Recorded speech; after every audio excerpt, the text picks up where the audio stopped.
হরে কৃষ্ণ ভক্তবৃন্দ, আজকে আমরা সোমা শাড়ি প্লেস শাড়ি হাউসে আসছি। এটা তুমি মিষ্টি শাড়ি ঘর, আচ্ছা যাই হোক নামটা মনে, আচ্ছা মিষ্টি শাড়ি ঘরে আমরা আসছি।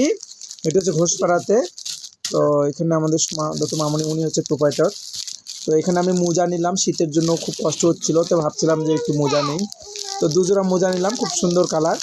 তো এখানে আরও ভক্তরা আসছে, তারা এই যে দেখছে, এখানে দেখুন এটা হচ্ছে ঘোষপাড়াতে।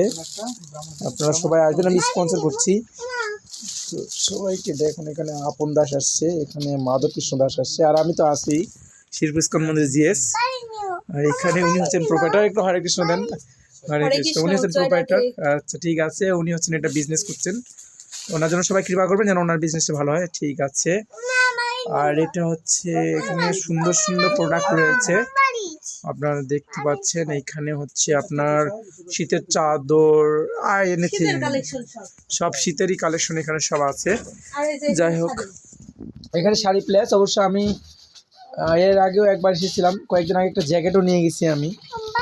দেখছি এখানে শাড়ি দেখুন, অনেক খুব কমের মধ্যে আপনারা এখানে পাবেন, আসতে পারবেন।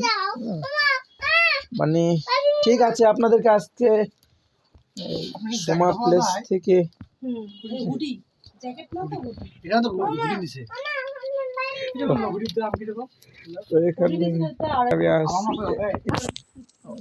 হরে কৃষ্ণ, আমি এই মুজোগুলো নিলাম, এগুলো শীত অনেক বেশি। তো এই যে দেখুন মুজো। তো ঠিক আছে, আপনাদেরকে অনেক ধন্যবাদ, সবাইকে হরে কৃষ্ণ। আমার না জায়গা না থাকার জন্য